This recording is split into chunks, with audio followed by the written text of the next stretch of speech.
Hello friends, today we are going to discuss about the Paris Climate Change Agreement. So this is the first time and I am going to discuss about the current affairs of the Paris Climate Change Conference. So friends, first of all, I welcome to you in my YouTube channel, or all of you, that is Study Center. Today I am going to discuss about the climate change conference of Paris, which is conducted on 12 December 2015 in Paris. So let's start the discussion of the Paris Agreement on climate change. At COP 20 in Paris on 12 December 2015, parties to the UNFCCC reached the landmark agreement to combat the climate change and accelerate the intensify the actions investments needed for sustainable low carbon future. The Paris Agreement built upon the convention and for the first time brings all the nation into common cause to undertake the ambitious efforts to combat climate change and adopt its effect with enhanced support to assist developing countries to do so. As such, in charters a new course in the global climate effort.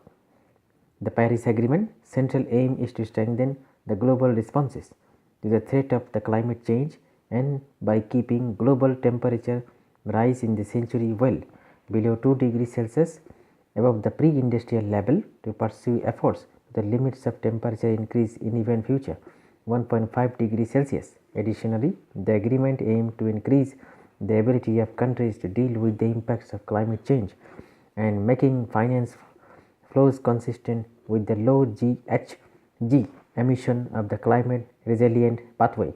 To reach this ambitious goal, appropriate mobilization and provision of financial resources in new technology framework and hence capacity building is to be in place.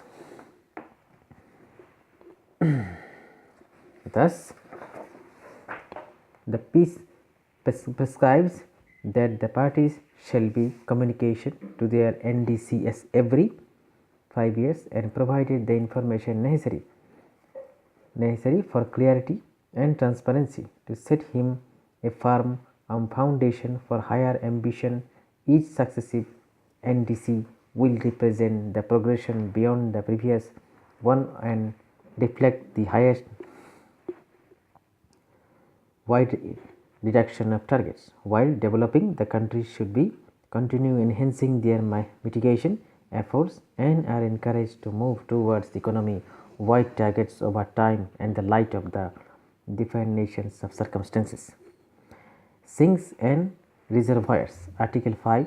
The part of Paris Agreement also encouraged the parties to conserve, enhance and appropriate sinks and reservoirs of the GHGs and referred in the Article 4 and paragraph 1D of the convention, including forest, voluntary cooperation, market and non-market based approaches.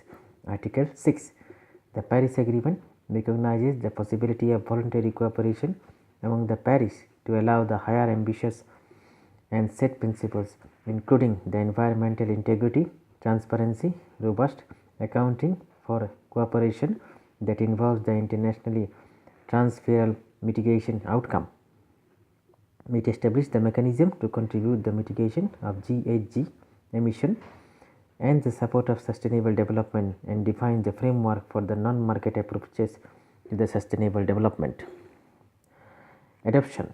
Article 7. The Paris Agreement established the global and goal on the adoption of the enhancing adaptive capacity with the strengthening the resilience of the reducing the vulnerability to climate change in the context of the temperature goal of the agreement. It aims at significantly strengthen the national adoption efforts, including through the support of international cooperation. It recognizes that the adoption of the global challenge faced by all parties should enhancing and engage in adoption, including the formulating implementing national adoption plan should be submitted periodically, updated and adoption communication describe their priorities and needs plans, etc.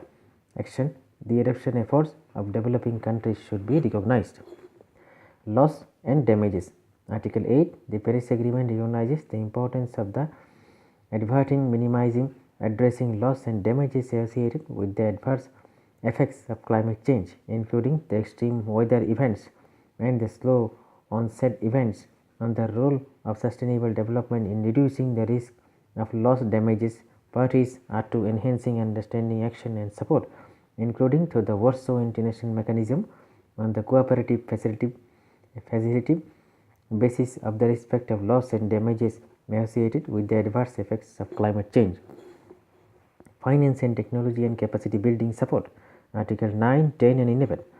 The Paris Agreement reaffirms the obligation of developed countries to support the efforts of developing countries. Parties build clean and climate resilient future, while for the first time encouraging the voluntary contribution by the other parties. Provision resources should also aim achieve balance between the adoption of mitigation in addition to reporting the finance already provided. Developed country parties commit to submitted the indicative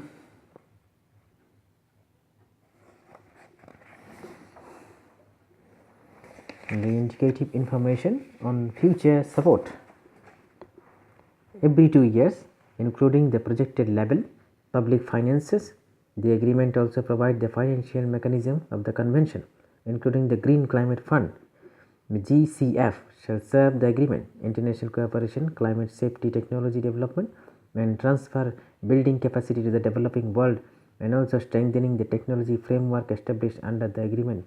And capacity building activities will be strengthening through the intra-ally, and hence the support for the capacity building action in developing country. Parties appropriate institution arrangements, climate change education, training as well as public awareness, participation and access to the information. Article 12 is also enhanced under the agreement. So friend, this is the first part of the Paris Climate Change Agreement. In the next part, I will discuss the others. Thank you and kindly subscribe my channel for more videos. Thank you.